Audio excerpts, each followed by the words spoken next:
Hello friends, Vednath stories में आपका स्वागत है। एक नई कहानी के साथ आपके सामने प्रस्तुत हूँ। तो आइए कहानी का आनंद लेते हैं। पापा, बस हम लोग निकल रहे हैं, शाम तक लौट आएंगे। आप प्लीज घर का ख्याल रखना। हाँ, आपका खाना टेबल पर रख दिया है। जब भी भूख लगे लेकर खा लेना। रात तक का ही खाना बना दिया है। हम लोगों को आने में देर हो जाएगी, तो थकने के बाद खाना नहीं बनेगा और हम लोग वैसे भी खाना खाकर आएंगे। और हाँ, जाते जाते बाहर ताला लगाकर जा रहे हैं। अपना ख्याल रखना। दोनों बेटे और बहू कहते हुए अपने अपने परिवार के साथ घर से बाहर निकल गए। आज इन लोगों का रिजॉर्ट जाने का मूड है। सुबह से शाम तक वही मौज मस्ती करने का इरादा है। एक बार भी किसी ने हरदयाल जी से नहीं पूछा कि वो भी जाना चाहते हैं या नहीं।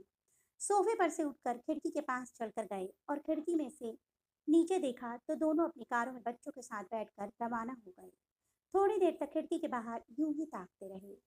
उसके बाद उदास मन से धीरे धीरे चलते हुए डाइनिंग टेबल पर आए और वहां रखे हुए खाने को खोल कर देखा। कैसरोल में 5 रोटियां, डोंगे में पतली सी दाल, एक प्लेट में सलाद के नाम पर एक प्याज काट कर रखा हुआ था। खाने को देखते ही मन ही मन सोचने लगे कि अभी तो सुबह की 8 ही बज रही हैं। आज पूरा दिन मुझे इसी खाने से निकालना है। रात को भी खाना नहीं मिलेगा। इतने से मेरा पेट कैसे भरेगा। पिछली बार भी जब ये लोग घूमने गए थे, तब भी बहू इतना सा ही खाना बनाकर गई थी। रात को घर पर आने के बाद हरदयाल जी ने सिर्फ इतना ही कहा था कि बहू, मुझे बहुत जोर से भूख लगी है। बस उसी में दोनों बहुओं ने रोना धोना मचा दिया था। और बेटे बेटे तो वैसे भी अपनी पत्नियों के आगे कुछ बोलते नहीं हैं। पर आज फिर वही। एक लंबी गहरी सांस लेकर अपने कमरे की तरफ आए। कमरे में अपनी पत्नी की तस्वीर देखकर आंखों में आंसू आ गए। एक वो थी जो कभी मुझे भूखा नहीं रहने देती थी, पर उसके जाने के बाद तो सचमुच पेट भरने खाने को भी तरस गया हूँ। सोचा था कि रिटायर होने के बाद हमेशा परिवार के साथ खूब घूमूंगा फिरूंगा, पर यहाँ तो बीमार नहीं हूँ, पर घर में हर कोई मुझे बीमार बनाने में लगा हुआ है। जानता था कि हर बात के दो पहलू होते हैं, पर कभी इस पहलू के बारे में तो सोचा ही नहीं था। पहले कितना घूमने का शौक था। महीने में 2 बार तो परिवार के साथ बाहर घूमने निकल ही जाते थे। पर अब कितने महीनों से तो घर के बाहर भी नहीं निकला। ये लोग जब भी कहीं जाते हैं ताले में बंद करके जाते हैं। एक बार भी नहीं पूछते कि पापा, आपको भी चलना है क्या। अब तो घुटन सी होने लगी है। किसी से बाहर बात भी नहीं करने देते और खुद भी बैठकर बात करना पसंद नहीं करते। आजकल पता नहीं दोस्तों के भी फोन नहीं आते, ना उनका फोन लगता है। मेरे ही बेटों ने अपने घर का चौकीदार बनाकर रख दिया है मुझे। जब हाथ पैर चल रहे हैं तब मेरी कदर नहीं है, तो जिस दिन बिस्तर पकड़ लूंगा तो मुझे पूछेंगे भी नहीं। किसी न किसी निर्णय पर पहुंचना बहुत जरूरी हो चुका है। अभी हरदयाल जी मन ही मन सोच रहे थे कि उनके फोन पर एक अननोन नंबर से फोन आया। जब मोबाइल उठाया तो दूसरी तरफ उनके दोस्त कैलाश जी बोल रहे थे। और हरदयाल, कैसा है, कितने दिनों बाद तेरा फोन लगा है। अरे कैलाश, आज इतने दिनों बाद तुझे मेरी याद कैसे आई। भाई, यह पूछने के लिए कब तक भाभी के जाने का गम बनाएगा। कुछ आगे का सोचा है कि नहीं। मतलब मतलब यह है कि इस बार हम सारे दोस्त मिलकर रामेश्वरम घूमने जा रहे हैं। तुम भी चलेगा इस बार। पिछली 2 बार से तो तुम मना कर चुके हो। मैंने मना किया? कब? अरे, पिछली बार वैष्णो देवी यात्रा पर गए थे और उससे पहले कैलाश मानसरोवर यात्रा पर गए थे। तेरे फोन पर फोन लगाओ तो लगता ही नहीं है।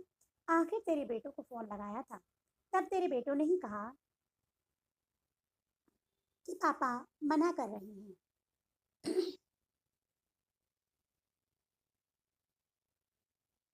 अब मम्मी के बगैर उनका कहीं मन नहीं लगता।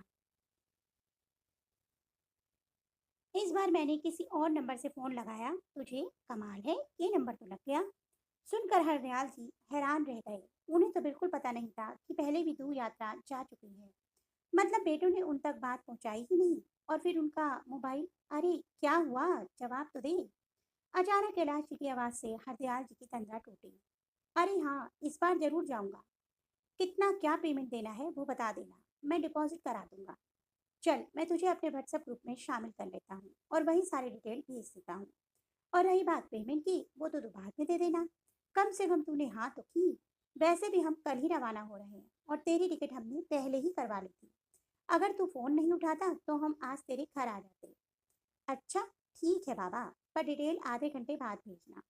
चल फिर फटाफट से तैयारी कर ले, कल सुबह ही निकलना है।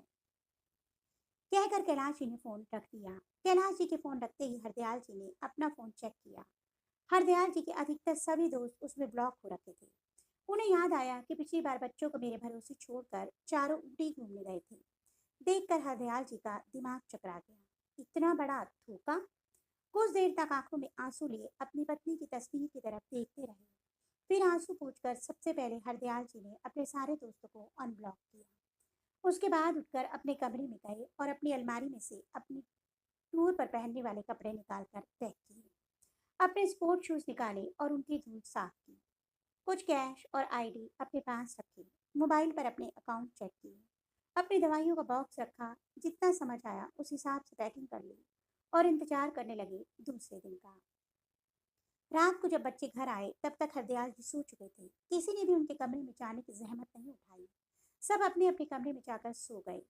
दूसरे दिन जब बेटे और बहू चाय पी रहे थे तो हरदयाल जी तैयार होकर अपना बैग लेकर बाहर आए।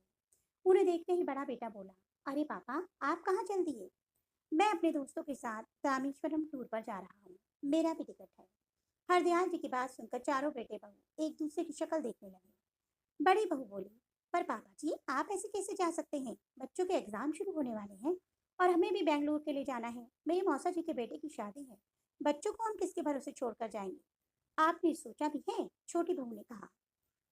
और क्यों फालतू में पैसे खर्च करना? आपके पास इतना ही पैसा है तो थोड़ा हमें दे दीजिए, बेटे ने भी कहा। और वैसे भी इस उम्र में कहाँ घूमने की लग रही है आपको?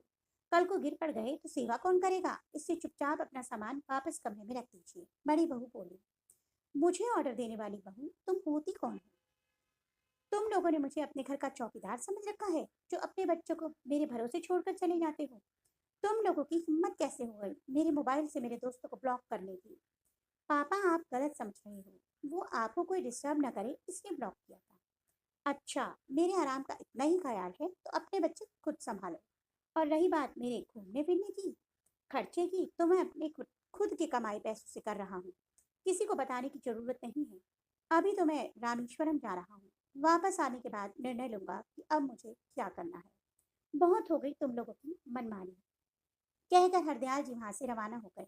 बेटे और बहू से कुछ बोलते न बना। आखिर सब यही सोचते रह गए कि पापा आखिर क्या निर्णय लेंगे।